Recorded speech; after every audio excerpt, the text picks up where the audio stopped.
claimed hundreds of thousands of Russian and Ukrainian lives and cost trillions of dollars. The weakness and incompetence of Joe Biden foolishly allowed the killing to start in the first place. Until President Trump returned to office in January, the bloody and broken Biden status quo was to endlessly force American taxpayers to fund Ukraine no matter the cost, no matter how long it takes, and no matter how many lives were lost. There is no denying that Biden's America Last foreign policy moved the world further away from peace. President Trump rejected that failed approach and instead, over the last 7 months, has relentlessly pursued peace throughout his second term. And thanks to President Trump's efforts, we finally have movement after years of deadly gridlock.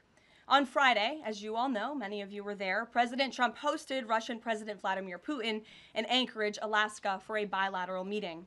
This was the first time President Putin has been to the United States since 2015, and the first time he has met with an American president in years. President Putin publicly confirmed what President Trump has said all along. The war between Russia and Ukraine never would have started in the first place if President Trump were in office. This was always obvious to any person with a shred of common sense. Just look at what took place during the last 4 administrations. Under George W. Bush, Russia invaded Georgia. Under Barack Obama, Russia took Crimea. Under Joe Biden, Russia invaded Ukraine. But under President Trump, Russia did not invade nor take anything. President Trump is the only president this century, Republican or Democrat, who has held Russia in check and ensured peace in Europe. That's because Russia has always greatly respected President Trump and his peace through strength foreign policy approach. But overall, the bilateral talks in Alaska were very productive, and multiple key points were agreed to between the two leaders that truly opened up the door for Phase 2 discussions, which took place yesterday here at the White House, within 48 hours of that meeting in Anchorage, I may add. As you all know, there were many European leaders here, as well as Ukrainian President Zelenskyy. They all traveled here to meet with President Trump to maintain the momentum and work toward a lasting peace. Across the board, every leader credited President Trump for his decisive leadership that has reignited the dialogue in hopes of finally bringing this war to a peaceful conclusion. 2 quotes in particular capture the progress that was made and the optimism moving forward.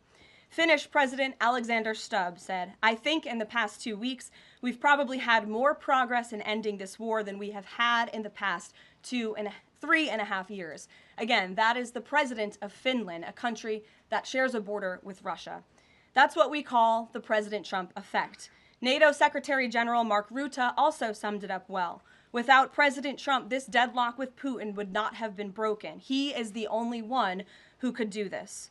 Following the encouraging conversations yesterday, President Trump spoke with President Putin by phone, and he agreed to begin the next phase of the peace process, a meeting between President Putin and President Zelenskyy, which would be followed, if necessary, by a trilateral meeting between President Putin, President Zelenskyy, and President Trump.